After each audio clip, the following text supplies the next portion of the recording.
We all know markets are real tough right now. Some stocks that were extremely popular over the last year, these big story tech stocks, they're down like 90%. Which is a little bit funny because some of these stocks, they were hyping up so hard, especially on YouTube. Stocks like DocuSign, which we were invested in at one point. We made some good money on it. But we also knew in its most basic form, okay, work from home, right? Oh, we could sign things online. Great. Was it really the next $1 trillion company? Did it deserve all the hype that it was getting? No, probably not. And I'm picking on DocuSign right now, but there were a ton of stocks just like that. Go look at Kathy Wood's portfolio. So it's nice to see things revert back to reality sometimes. But in that process, there are some amazing stocks and companies that have been absolutely crushed. But these particular companies actually have that $1 trillion potential. And these are the types of companies that our team at Macro Ops is watching very closely for an entry point, because they are down so much that when we get that entry point, we're going to back up the truck. And the stock that we're going to talk about today that we're keeping our eye on is one of those 1 trillion market cap opportunities. And it's also run by the incredible Hobbit King Jack Dorsey, this little weirdo fasting and hopping around. He's weird, but oh boy, can he manage a business, contrary to popular belief. And you probably already guessed it, but we are talking about Square. But now it's called Block, but I'm still going to call it Square. Because what's a block if not a 3D square, right? And you can see Square is one of those companies that has been hit hard. They are down over 70%. And this is one of those situations where the baby is getting thrown out with the bathwater, because Square actually has a potential to be one of those huge story stocks. And we've actually talked about some of this before on the channel, I think specifically with Square, and this was a year or so ago. Because here's something that's happening in our economic environment. The old legacy banking and financial system, it is getting overthrown.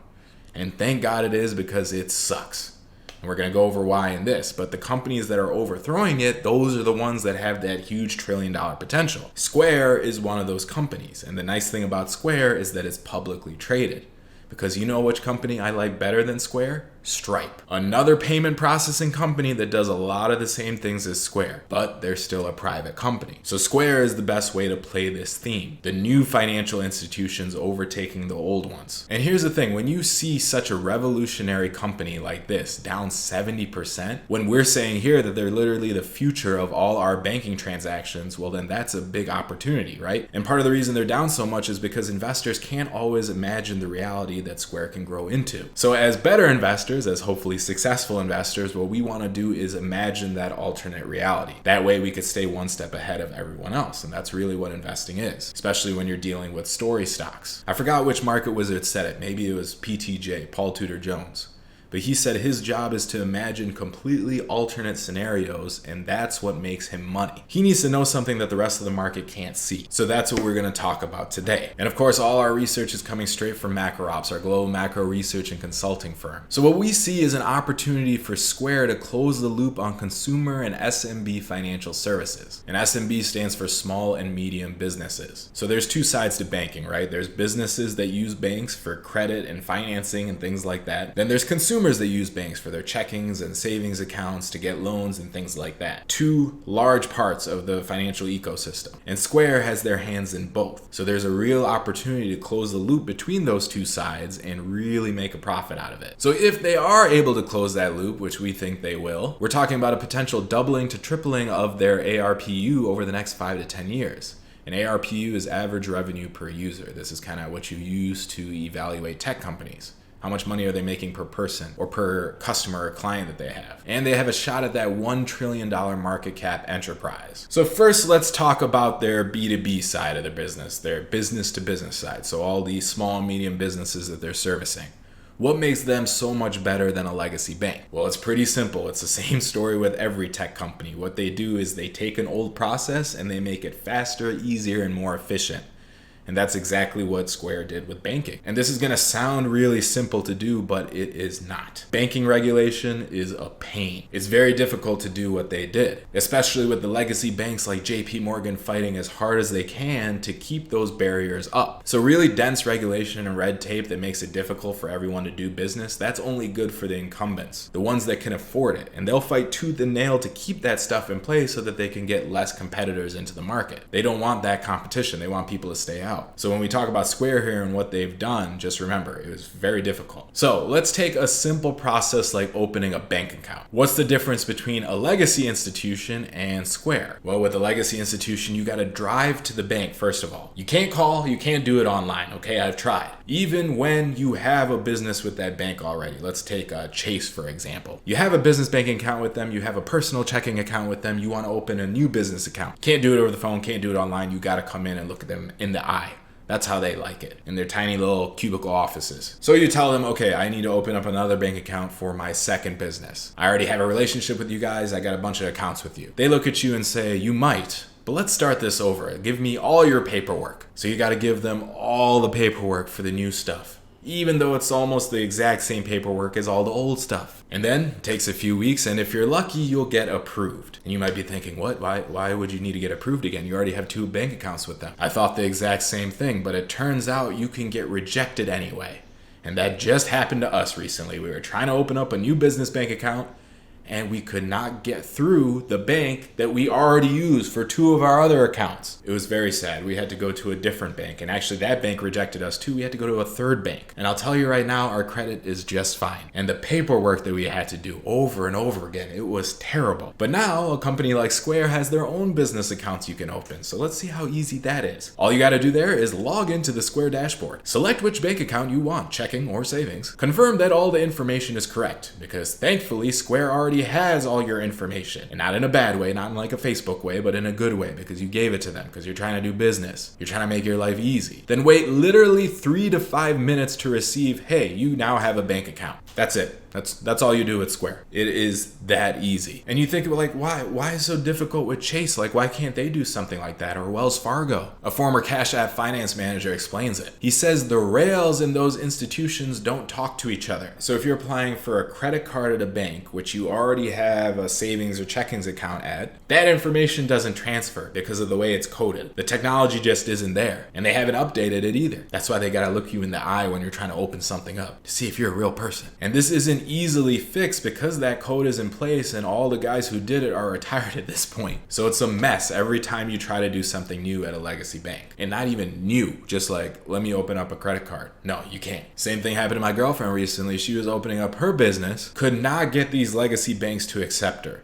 It's like, why? Again, credit, everything, just fine. But she had to get a bank account at one bank, and that same bank would not give her a credit card for the business. So she had to go to a different bank for the credit card. And that bank over there wouldn't give her a checking account for the business. It's the stupidest thing ever. Is this good research for you guys, just complaining about all my business problems? Well, it is, because if you want to know how well a company is doing, actually use that company. So I know the benefit of a company like Square and Stripe because I've been through all this, and I've dealt with the legacy banks, and I've dealt with the new banks. The new banks, which financial institutions, whatever you want to call them, way better. Another example, applying for a loan. If you ever applied for a loan at a bank, you know how difficult it is and how often you get rejected. You want to apply for a business loan? Even tougher. You should have seen the PPP loan process. Nobody could get PPP loans through something like Chase. Everybody had to go to these small online banks that would literally get it through and give you the money within a week. You go through something like Chase, it'd be months and you never see a penny. I don't know what happens to institutions as they get older. They just get to a point where they can't move fast, they can't change. And at that point, they just gotta die, I guess. So if you try to get a business loan from somewhere like Chase, it's a pain and you're probably gonna get rejected. You try to get a business loan from Square or Stripe, no problem. They'll literally deposit the money in your account that day. And you know why they can do that? Because you're running all your payments through their platform. So they see how many sales you're making, and what they do, instead of charging you interest payments, because there's 0 interest, and instead of charging you a late fee if you don't get the money back to them in time, they just take a percentage of your sales from each transaction. So we got an example here for a small $5,000 loan through Square. What they did was take 3% of daily sales for repayment. So they already have all your data, so it's super simple for them to say, hey, we can offer you $100,000. Take it, and we know you're gonna repay it because we've seen your sales for the last few years. And they got all the tax documents, they got all your information, so it's very simple. It's literally a click of a button and you could get $100,000 deposited in your account. Again, that is not possible with these legacy banks. It's a huge headache. especially if you're a small or medium business. If you're a huge business, yeah, you already got the relationship with those older banks going back 20, 30, 50 years. Much easier for you. But you're a smaller guy, yeah, you're absolutely using these new companies like Square or Stripe. Now, that's just one side of their business, right? The B2B side, the business side, which I just loved complaining about for the last however many minutes. But there's the other side too, the consumer side. So how is Square taking care of those people? Well, Square owns Cash App, which is huge now. And Cash App is just like Venmo.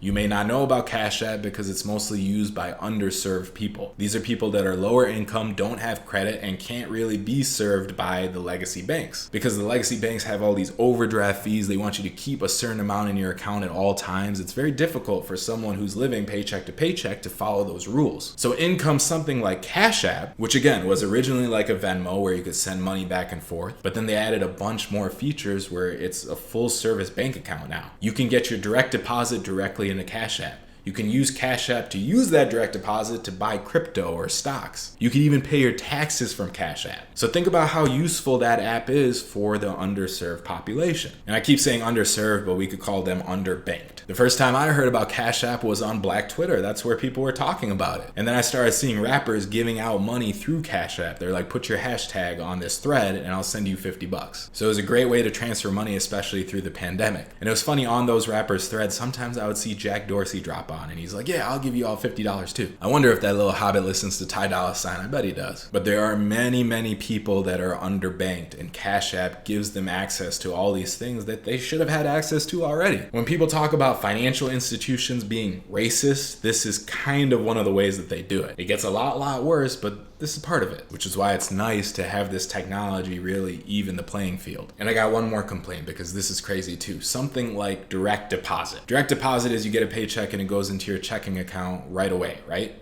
Simple. That should be available for everyone. But some banks literally make you pay for that. Ridiculous. Especially in 2022. Cash App, of course you don't pay for that. It should be standard, and they're making it standard. But that's the huge difference. Like something like direct deposit that makes no sense to us. Why would you charge for that? That's what makes something like Square or Stripe just so much better than these legacy banks, and that's why they're going to eat their lunch. So the whole idea here of how Square has this $1 trillion opportunity is that they have both sides of the banking system. They have the consumers and the merchants, and they have all the data between them. So think about it. A person works, they get a direct deposit into their Cash App bank account, which they use to pay their bills to these small and medium-sized businesses, which are also using Square to accept those purchases and once again pay their employees through Square. And they get their direct deposit back into their Cash App. You see that circle? And a company like Square sits right in the middle of all of that. They're taking a piece of every transaction. And they're also getting that data on every transaction so they could keep offering more and more services to both sides, the consumers and the merchants. So there is huge potential there. For example, one of the cool benefits is when you use Cash App to buy things at Square merchants, you actually get discounts because of something called Boost. It's one of their programs. And that's just a small example of what you can do when you own both sides. And in this ecosystem, which we can call it, everyone leaves the interaction happier. That's the future you got to imagine when you're thinking about Square as a business. And the last thing we need to talk about is Jack Dorsey, our Hobbit King. We love to make fun of him, but is he actually a good leader? The answer is yes, he is. Here's how one Cash App employee defined Dorsey's management skills. He said, I've watched the narrative over the years in the public markets on Dorsey. He's not that engaged and he should be replaced. That's what some investors think, but we don't agree at all. What Dorsey did really well was that he set up an organization where the organizational structure is very well thought out. The processes are all very well thought out too. The roles and responsibilities are clear and the incentives are excellent. So you put very high caliber people at these key points and the organization just runs well. So that's really the sign of a good manager. He created a good structure and put smart people in the right places. And that's why Square is taking over without the narrative of Jack doing everything himself, because that's impossible. I know we love to put that narrative on someone like Elon, right? Like he's personally engineering every detail of the rocket and just does it all himself at SpaceX.